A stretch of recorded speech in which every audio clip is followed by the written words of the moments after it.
কখনো মৃত্যু বলছেন, কখনো বলছেন যে যোগী প্রশাসন কোনো ব্যবস্থা নিতে পারেনি, 100-র বেশি মানুষ মারা গেছে। এটা 144 বছর নয়, 12 বছর পর হয় মিথ্যা প্রচার করা হচ্ছে, মিথ্যা কথা বলা হচ্ছে। মুখ্যমন্ত্রী নিজে একজন ব্রাহ্মণ সন্তান হয়ে কুম্ভকে যেভাবে কলঙ্কিত করছেন বারে বারে, কিভাবে দেখছেন বিষয়টা আপনি? দেখুন, কে কি বলছে তার মধ্যে আমি যাব না, তবে চোখ তো মিথ্যা কথা বলে না। 70 কোটি এখনো অবধি হয়ে গেছে। কালকে মহাশিবরাত্রি কত হবে জানি না, সব মিলে ভগবানের কাছে প্রার্থনা করি যেন খুব সুস্থ হবে, সম্পন্ন হয়। আর এই স্নান সে গরিব থেকে নিয়ে বড় লোক ধনী পর্যন্ত এক জায়গায়, কোনো ভেদাভেদ নেই, কোনো ধর্মের ভেদাভেদ নেই, কোনো ভেদাভেদ নেই, সবাই একসাথে করেছে। তাহলে এইটুকুই বলবো, কে কি বললো জানি না, তবে এইটুকু বলতে পারি যে সনাতনী ধর্মর কি পাওয়ার সেটা বুঝিয়ে দিল।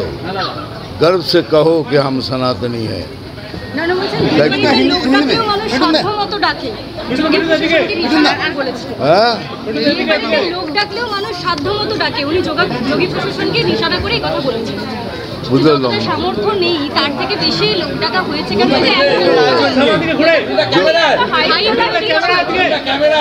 যোগী সাহেব তো কাউকে ফোন করে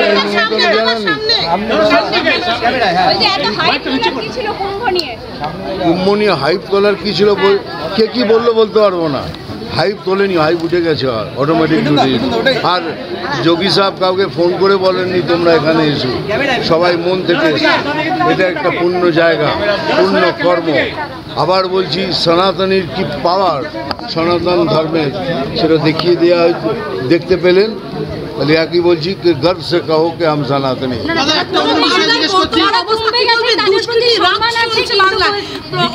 দিকে দিকে অস্ত্র আক্রমণ, তৃণমূলের নেতাদের গুলি করা হচ্ছে, সাধারণ মানুষ, ব্যবসায়ী কেউ নিরাপত্তা নেই। মেয়েদের যেভাবে আক্রমণ করা হচ্ছে, কোথাও ধর্ষণ করা হচ্ছে, বর্তমানে বাংলার অবস্থা দুষ্কৃতির তাণ্ডবে পরিণত হয়েছে। তার একটাই কারণ, এইবার তার যদি মানুষ, পশ্চিমবঙ্গের মানুষ চান, তাহলেই হবে কি বিজেপি সরকারকে আনতে হবে। তাহলে এই দুষ্কৃতি যাবে, এই দমন যাবে, এই ধর্ষণ যাবে, সব চলে যাবে। তাছাড়া কোনো উপায় নেই, কেন এতে চলেই আসছে। ঘটনার পরে কালকে মুখ্যমন্ত্রী সমস্ত ডাক্তারদের সাথে বসেছিলেন, কালকে একটা বৈঠক করেছেন সমস্ত রাজ্য ডাক্তারের সাথে। সেখানে বিজিটি, হাউসস্টাফ, ইন্টার্নদের সিনিয়র আছেন, প্রত্যেকের মাসিক ভাতা অনেকটা করে বাড়িয়ে দিয়েছে। এর ফলে কি যে আন্দোলনটা যেটা সেটা থেমে যেতে পারে, এই বিষয়টা আপনি কিভাবে দেখছেন? আমি আন্দোলন ব্যাপারে কিছু বলবো না, কিন্তু আমি এটুকু বলবো, চেয়েছিলাম যে অভয়ার বিচার চাই, অভয়ার বিচার হয়েছে, এটাতে আমি খুশি। আর যদি না হতো তাহলে আমি এখানে বসে থাকতাম।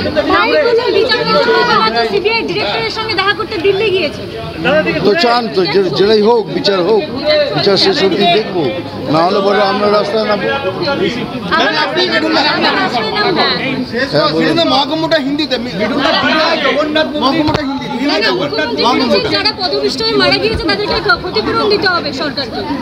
দেখুন, তাদের জন্য তো দুঃখ হয়, এখন সেটা তো গভর্নমেন্টের ব্যাপার, সেটা বলতে পারবো, আমি বলতে পারবো।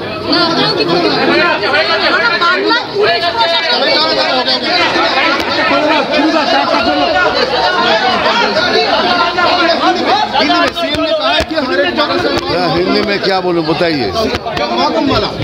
सीएम ने कहा है, देखिए किसने क्या कहा है, मैं उसके बारे में कुछ नहीं कहूँगा, लेकिन इतना कहूँगा ये महाकुंभ का मतलब क्या है। ये पुण्य काम है।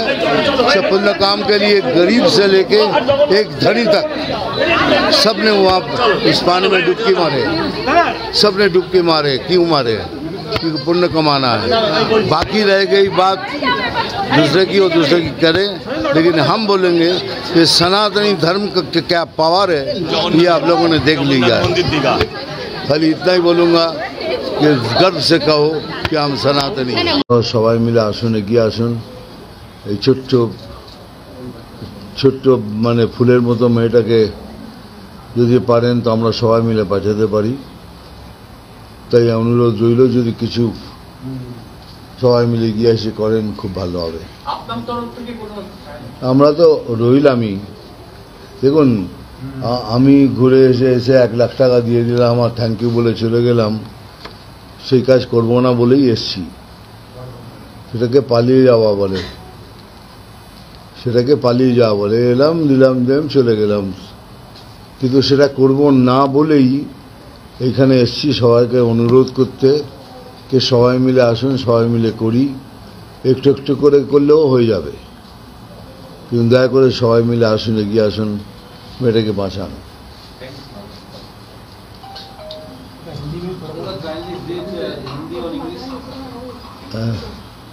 তোমরা কিছু বলবে? তোমার কিছু বলো।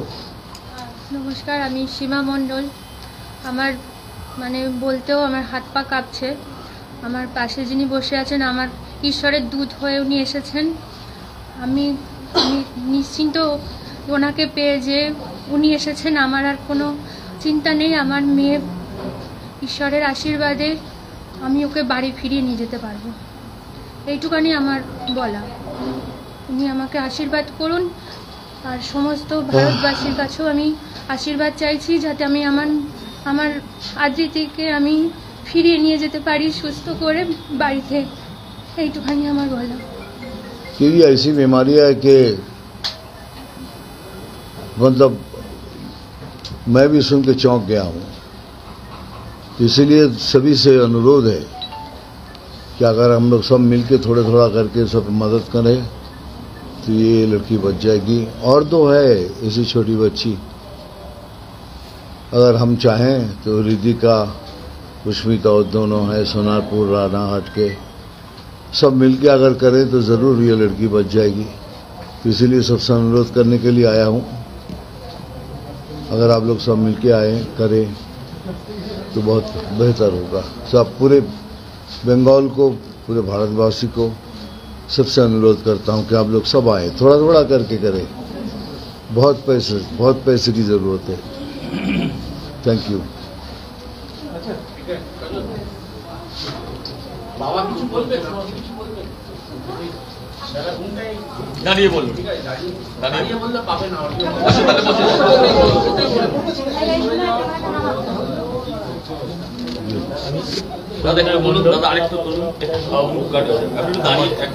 আমার মেয়ে আদ্রিতি মণ্ডল একটা বিরল রোগে আক্রান্ত। তো এই রোগের চিকিৎসার জন্য প্রায় 16 কোটি টাকার দরকার। তো আমরা তো স্বপ্নেও ভাবতে পারবো না যে 16 কোটি টাকা, 16 লাখ টাকাও এখনও জোগাড় হয়নি। ইম্প্যাক্ট গ্রুপের মাধ্যমে আমরা 14 লাখ টাকার একটু বেশি দেখতে পেয়েছি। তো আর সবাইকে এগিয়ে আসতে হবে, সবার কাছে অনুরোধ রাখছি, সবাই এগিয়ে আসুন, তাহলে আমার মেয়েটাকে হয়তো বাঁচিয়ে বাড়ি নিয়ে যেতে পারবো। ওকে আমরা আবার আরও 5টা বাচ্চার মতো বড় হতে দেখতে পাবো। আমাদের সামনে বা আমার পাশেই আছেন মহাগুরু। তো ওনাকে পেয়ে আমরা যে আশাটা ছেড়ে দিয়েছিলাম, আমরা একটু আশা পেয়েছি। আশা করি উনিও এতে সাহায্য করবেন বা চিকিৎসার একটা সহযোগিতা করবেন, এই আশা আমি একটা বাবা হিসেবে ওনার কাছে রাখি। কিন্তু আপনি কি কোনো চ্যারিটেবল প্রোগ্রাম করবেন যার মাধ্যমে? শুধু আমি যদি দরকার পড়ে তাহলে করবো, আমি যদি দরকার পড়ে চ্যারিটেবল প্রোগ্রাম করার জন্য তাহলে করবো। Anything that needs to be done আমি রাজি আছি। Anything that needs to be done, এই মেয়েটিকে বাঁচাবার জন্য রাজি আছি। তো তার জন্য আপনারা ভাবুন, সবাই ভাবুন কি করতে হবে। I am ready. ঠিক আছে। কেন এখান থেকে এর বাইরে আবার কি প্রশ্ন?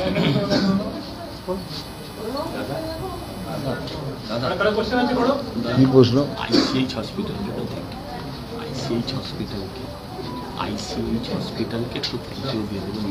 আর আইসিএইচ হসপিটালকে ধন্যবাদ জানাচ্ছি, কেন তারা অনেক হেল্প করছে।